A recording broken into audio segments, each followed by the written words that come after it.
We're looking at a TESA TE5 in the vise today. This is how I've spent my day off work. I decided yesterday it would be a nice idea if I can capture the opening of a TESA TE5 on video for my YouTube channel. And I've basically spent the day trying to do just that, or doing just that, and then messing up gutting, etc, etc. I'm going to try again.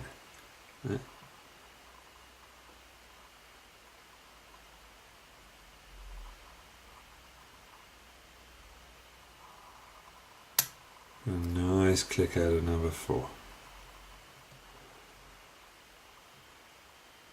Followed by a nice click out of number 5.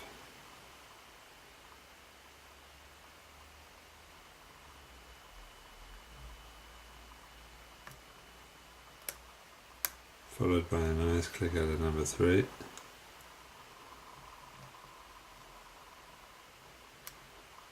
So far, so good. Another click on number 3. A little click and a little movement on the core when I touch pin number 4.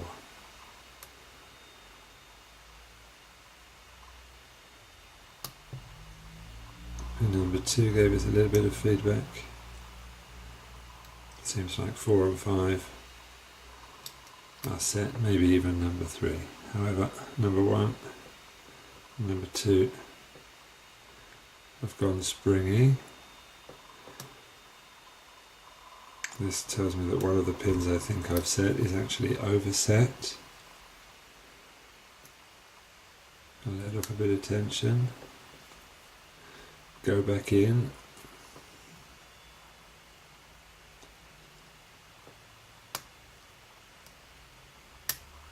Click on number 3.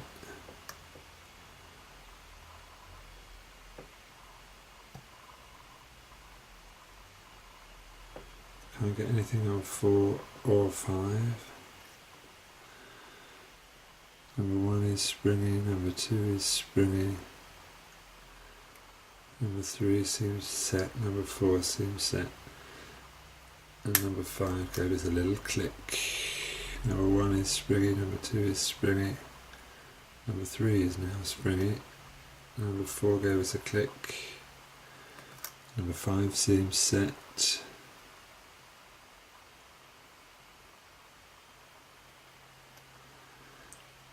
Let off a bit of tension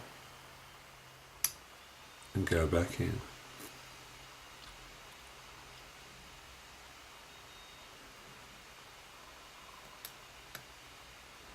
Little click off of number 4. Little click off of number 3.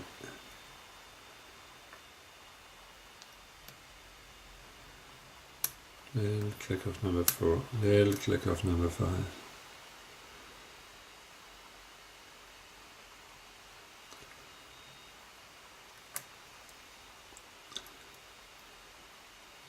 Everything seems either set or completely springy.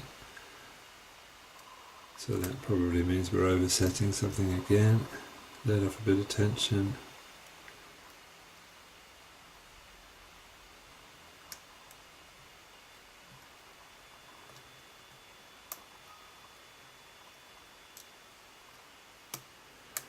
Click off number 3, click off number 1.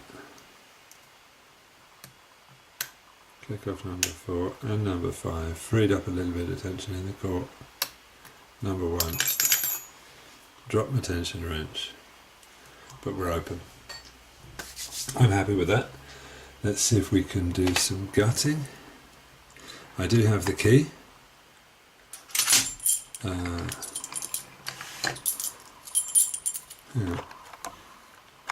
do have the key. Here it is. Let's close it back up. Just check I've got the right key. Wouldn't surprise me if I got that wrong today after everything else that's gone wrong with my day.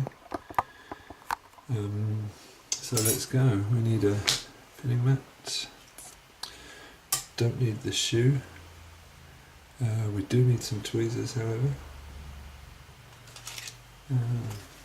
Got them here. a follow-up and suppliers. Okay, let's go.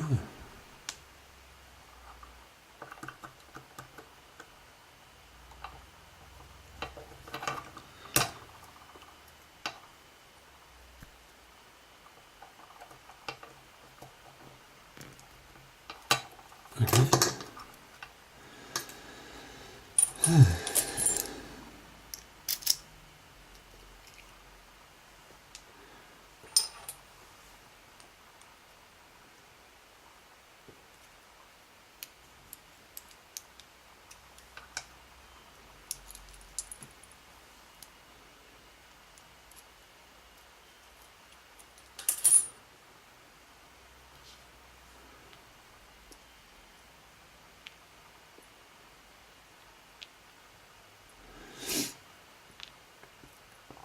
The person who designed the TESA TE5 really doesn't like lock pickers. I'll show you what I mean once we've got this open.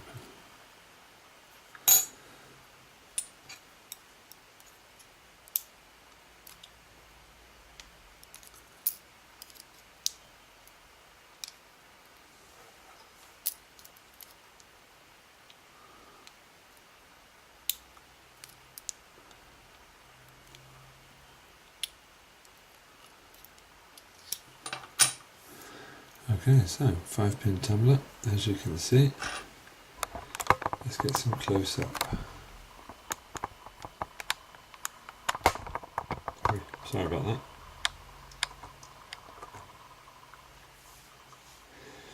Alright, so what made this such a tricky pick to start with is the key pins. As you can see, the key pin has a serration at the bottom and is also beveled. So it's going to be difficult getting it to the shoreline because of the bevel, and if you go past, it's going to get stuck because of the serration. Now these key pins are all basically the same except for number 3, which is the really short one, which doesn't have room for the serration, but is still beveled. The drivers, quite surprisingly, are all pretty standard. Taking a closer look, you can see that they are beveled. So we've got beveled key pins and beveled drivers. And to boot, the key pins also have a serration. So even though technically speaking they're not really security pins, like there's no spools or heavily serrated drivers, we're still looking at a combination of pins that's extremely difficult to single pin pick. These locks, however, can be raked extremely fast. I personally have raked them open in a matter of seconds. I think Bosnian Build has a video as well where he rocks one of these TESA Te5s open literally 5 seconds or something. So extremely difficult to SPP. I'm very happy that I've finally managed to do it and get it on camera. Big thanks goes out to Carlos, who helped a lot in the process of getting me to this point today. Thanks everybody else for watching, and see you soon.